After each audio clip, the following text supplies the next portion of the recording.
नमस्कार दोस्तों, मैं हूं आपका जीव विज्ञान शिक्षक और आप देख रहे हैं मेरा यूट्यूब चैनल बायोलॉजी एक्स्ट्रा।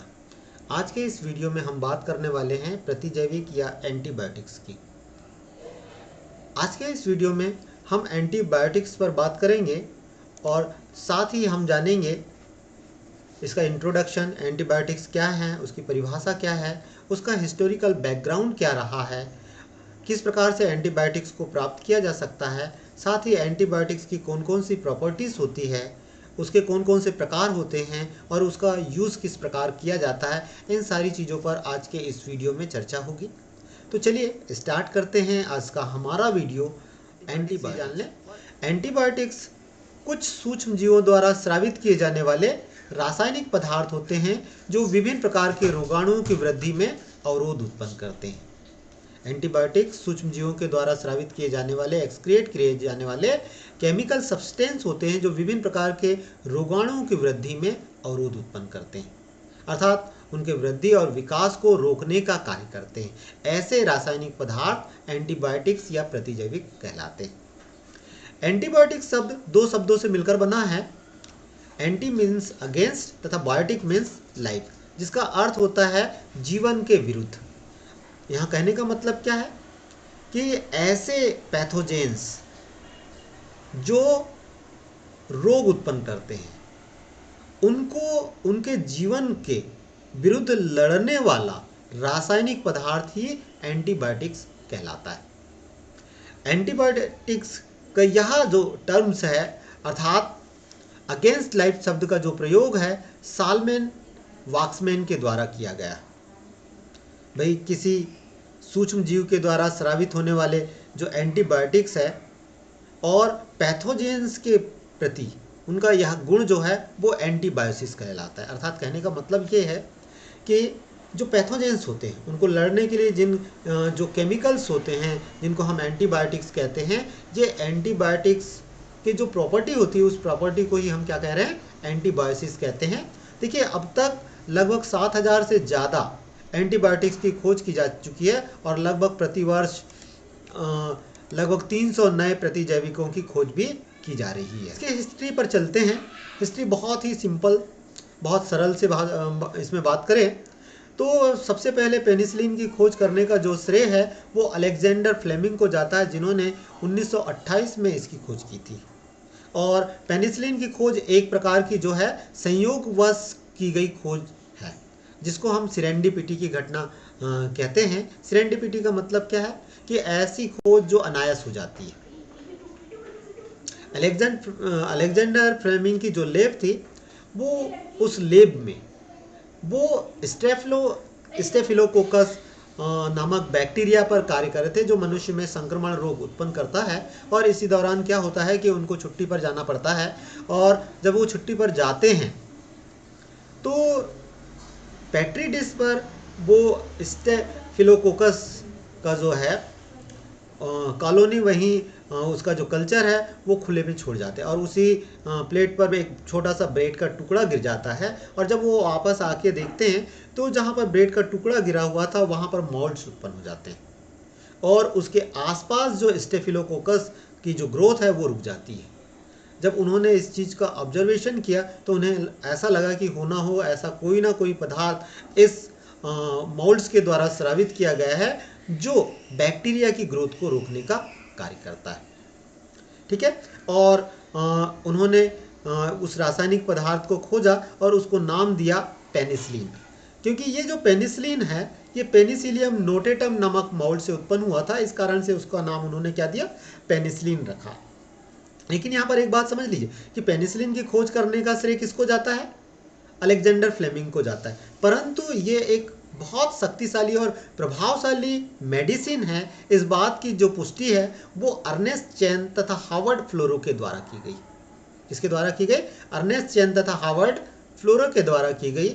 और इसका जो उपयोग है द्वितीय विश्व युद्ध के दौरान घायलों के उपचार में व्यापक रूप से किया। और इसी कार्य को ध्यान में रखते हुए इन तीनों साइंटिस्ट को अर्थात फ्लेमिंग, चैन तथा फ्लोरो को नोबेल पुरस्कार दिया गया।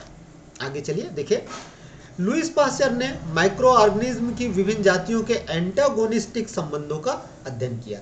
एंटागोनिस्टिक संबंधों का अध्ययन किया। अब देखिए क्या होता है कि एंटागोनिस्टिक संबंधों के कारण सूक्ष्म जीवों तथा रोगाणुओं के मध्य में ऑक्सीजन तथा पोषक पदार्थों हेतु कैसी होती है, प्रतिस्पर्धा होती है, क्योंकि कंपटीशन चलेगा और इस कंपटीशन के कारण वृद्धि करते हुए रोगाणुओं के संवर्धन में अथवा मीडिया में एंटीबायोटिक्स उत्पन्न हो जाते हैं, और जिसके कारण जो मीडिया का माध्यम है वो या तो एसिडिक हो जाता है या बेसिक हो जाता है, और जिसके फलस्वरूप जो पैथोजेंस है, रोगाणु है, उनकी वृद्धि रुक जाती है।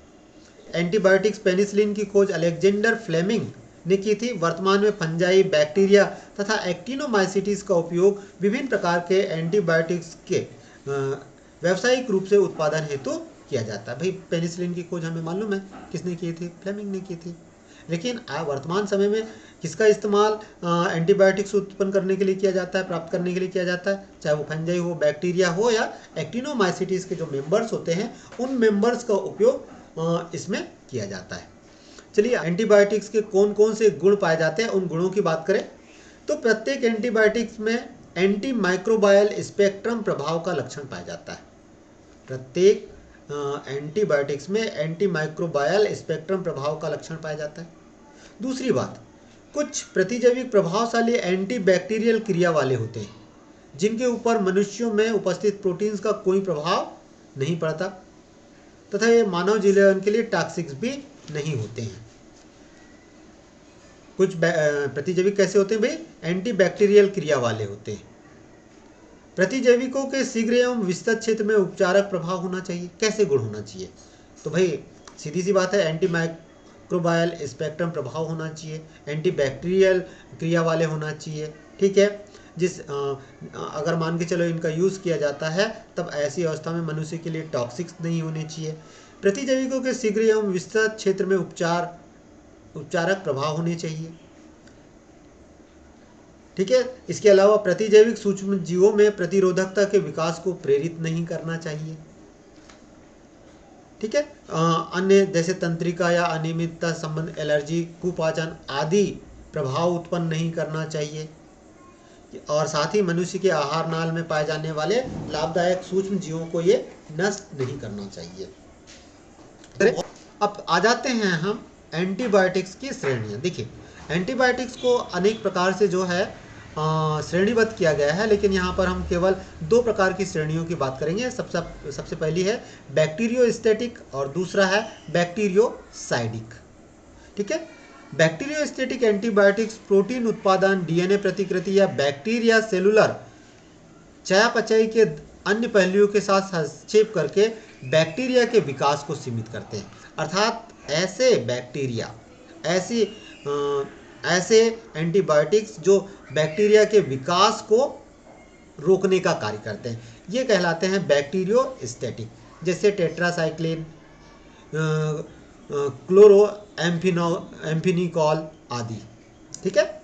जबकि बैक्टीरियोसाइडल क्या होते हैं, जो एंटीबायोटिक्स को नष्ट करने का कार्य करते हैं, ठीक है। जैसे पेनिसिलिन हो गया, सेफ्लोस्पोरिन हो गया, रिस्टोमाइसियम हो गया, वेनकोमाइसिन हो गया, ये इसके एग्जाम्पल है। तो प्रतिजैविकों की कितनी श्रेणी है, 2, बैक्टीरियोस्टैटिक और बैक्टीरियोसाइडल। टाइप्स ऑफ प्रतिजैविकों के प्रकार कौन कौन से प्रकार के होते हैं, तो यहाँ पर इनको हम 3 कैटेगरीज में बांट रहे हैं। कवकों द्वारा उत्पन्न प्रतिजैविक, जीवाणु द्वारा उत्पन्न प्रतिजैविक और एक्टिनोमाइसिटिस के द्वारा उत्पन्न प्रतिजैविक। तो सबसे पहले हम जानते हैं कि कवकों द्वारा उत्पन्न कौन कौन से प्रतिजैविक हैं, और इनमें सबसे महत्वपूर्ण नाम है पेनिसिलिन, जिसको कि पेनिसिलियम नोटेटम से प्राप्त किया गया था। इसके अलावा माइक्रोसाइड, बैकेटीन, फ्यूमिगेलिन, कैम्पेस्ट्रीन, सिफेलोस्प्रिन, सर्विक एसिड, प्रोलोफेरिन प्रमुख रूप से हैं। ये किसके द्वारा है, कवकों के द्वारा उत्पन्न होने वाले एंटीबायोटिक्स हैं। इनमें सबसे महत्वपूर्ण है पेनिसिलिन।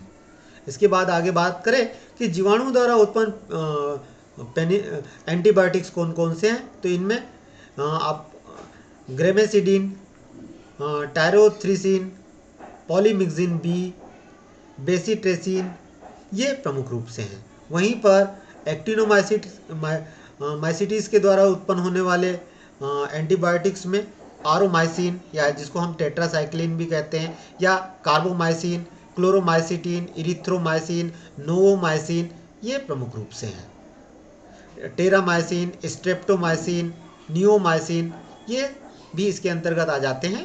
देश ऑफ एंटीबायोटिक्स कि इनका इस्तेमाल क्या किया जाता है। देखिए, एंटीबायोटिक्स का इस्तेमाल वर्तमान समय में मुख्य रूप से बैक्टीरियल इन्फेक्शन को रोकने के लिए किया जाता है।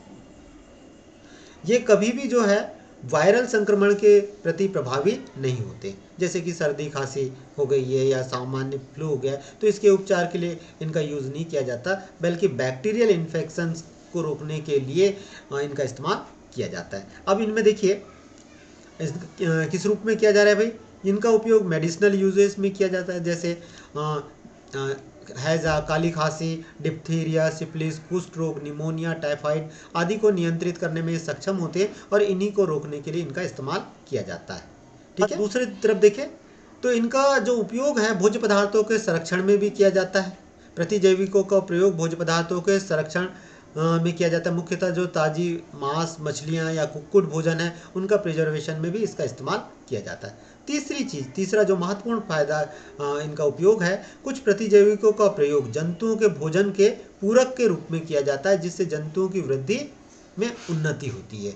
अर्थात उनको एज अ फूड के रूप में दिया जाता है, जिससे उनकी ग्रोथ आसानी के साथ होती है। इस प्रकार से आज आपने एंटीबायोटिक्स के बारे में जाना है। उम्मीद करूंगा यह वीडियो आपको पसंद आएगा। यह वीडियो पसंद आए तो प्लीज़ लाइक करें इस वीडियो को। चलिए फिर मिलते हैं एक नए वीडियो के साथ, तब तक के लिए नमस्कार।